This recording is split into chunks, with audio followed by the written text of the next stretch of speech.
Hello and welcome to Frontrunner Motorsport. We are very nearly coming to the end of 2023. We are starting to see race series come to an end also. That includes this weekend and the final round of the British Touring Cars at Brands Hatch. Who will be champion? Ash Sutton, obviously. We also had the highlight of the Australian Motorsport calendar, the Bathurst 1000, the Indianapolis 8-hour race from the Intercontinental GT Challenge. World Rallycross from South Africa actually went ahead to my surprise, and a quick look at Formula Regional Americas. We've already looked at the Qatar Grand Prix, so check that out. Make sure you subscribe to the channel. So close to 1000 now, and let's jump into the video. We start with the final round of the British Touring Cars on the Brands Hatch Grand Prix circuit. Ash Sutton was all but certain to win the championship and had pole for race 1. Tom Ingram got past Rory Butcher for second and laid a challenge. Bobby Thompson was fighting Rory Butcher hard for third, proving he deserves a place on the grid. Please send him money. This fight ended with Rory Butcher off the track and Bobby Thompson on the podium. With a few laps left, Mikey Doble went off and brought out the safety car, bringing Sutton back to Ingram, but Ingram couldn't stop Sutton from winning, and Sutton is now a 4-time champion, just like Andy Rouse and Colin Turkington. A true BTCC legend in his own right. But we still had 2 races left to go. Colin Turkington's terrible season continued after he was damaged at the start and made contact with a couple of cars, causing a chain reaction, some big damage and a safety car. Not a lot to say about this one. A puncture for Aaron Taylor-Smith shows some of the tough battling going on in the midfield. Up front though, nothing was stopping Ash Sutton, not even teammate Sam Osborne getting turned around by series returnee James Gornall and bringing out another safety car. Ash Sutton takes a record-breaking 12th win of the year. Race 3 started with a safety car and a damaged Aidan Moffat. Actually, there was a lot of contact in this one, last race of the year fever. Bobby Thompson went off, Ingram made contact with Sutton, leaving the champion in the pit lane for repairs. Jade Edwards was having her best race of the year until George Gamble turned her around at Druids. From there, it was pretty good stuff with good battling throughout the field. Jake Hill took the final win of the year. The newly named Alliance Racing took the drivers, teams and manufacturers titles. Josh Cook triumphed once again in the Independents. Andrew Watson won the Jack Sears. As much as I've complained about the BTCC in 2023, and I do still wholeheartedly believe this was a bad year, I have high hopes for 2024. Maybe some big changes are needed, but the BTCC doesn't die here. I think Ash Sutton should move on. I think supercars would be a great destination. And it's also a great transition. So the big one of the weekend, at least in my mind, was the Bathurst 1000 and the fight between Erebus and Triple Eight. The championship could be any drivers of both teams, so this Bathurst, with just a few rounds to come after, was hugely important for the V8 Supercars Championship.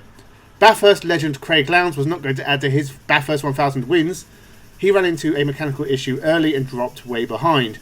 Kevin Estre brought out the first safety car after just 26 laps after locking up at the first corner, and we got another safety car on lap 40 after Dale Wood was shown the barrier by Scott Pye.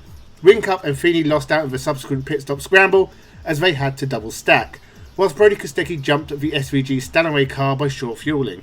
James Moffat was the next to cause a safety car after hitting the wall, but the Dale Wood car was also broken down in the pit lane. All these safety cars kept the pack nice and tight, and there was constant battling throughout, as well as a lot of intricacy with strategies. This was a very calm Bathurst 1000. Brock Finney had a gear shift issue late on, and it looked like SVG and Brody Kostecki both had steering issues, but not enough to stop them in their tracks.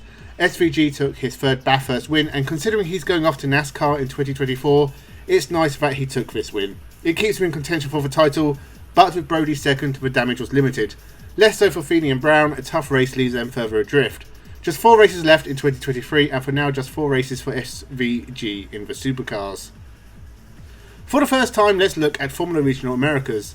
Leading the championship is our old friend Callum Hedge. If you remember back to the start of this year, he was a top challenger in the Formula Regional Oceania Championship and seems to have found his feet in the US. He led race 1 ahead of Ryan Sheehan, who also raced in New Zealand at the start of the year. Everyone else was about 10 seconds back. Max Hewitt was even further back, especially after he spun into a very dusty outfield, but he got a lot closer when Callum Hedge did the exact same thing. But there was a safety car and Ryan Sheehan would make a mistake and drop to 3rd, giving the lead back to Callum Hedge. Hedge dominated race 2 very easily, and he led race 3 and looked like he was easily going to make it a trifecta, but he ran onto a curb and broke the car, ending his race in the barrier.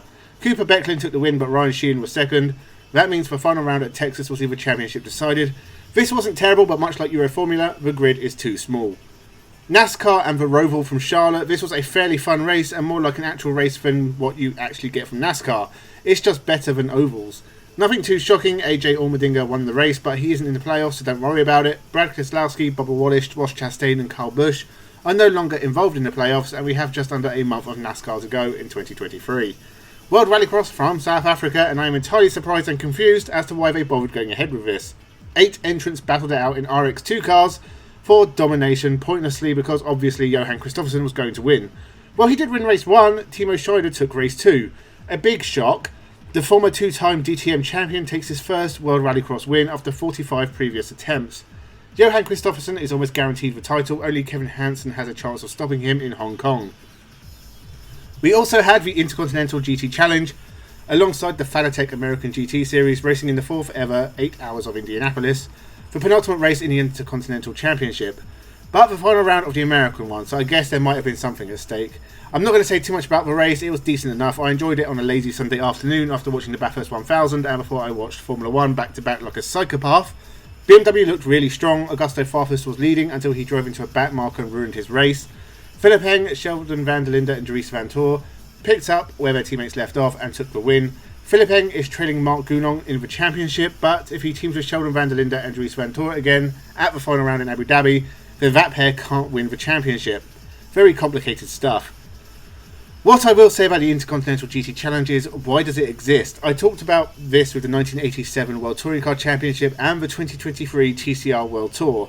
These series just get in the way of other series. World Tour almost has it right, but if the World Part didn't exist and the drivers involved with that had to qualify in a TCR series of their choice, it would raise the standard of every series and have a big prize for them all to aim for at the season's end. Same goes for GT racing. There are so many different series and categories within series and series that cross-pollinate with other series. You need a graph to keep track of it all. A more organised worldwide GT hierarchy would be a huge improvement and would be a boost for every series around the world. So that was everything from the previous weekend. My race of the weekend has to be the Bathurst 1000. The race itself, such a huge spectacle, and with Shane Van Gisbergen leaving the series, I was happy for him to take a third Bathurst 1000. Not a lot on next weekend. We have the penultimate round of Super GT from Autopolis, Formula Regional European and GB3 from Zandvoort. There's also the Petit Le Mans, the final round of the IMSA, and the next NASCAR race with only 8 playoff contenders left. And World Rally Raid is going on through the weekend and next week in Morocco. So make sure you subscribe to the channel, leave your thoughts down below. Thank you for watching and have a good one.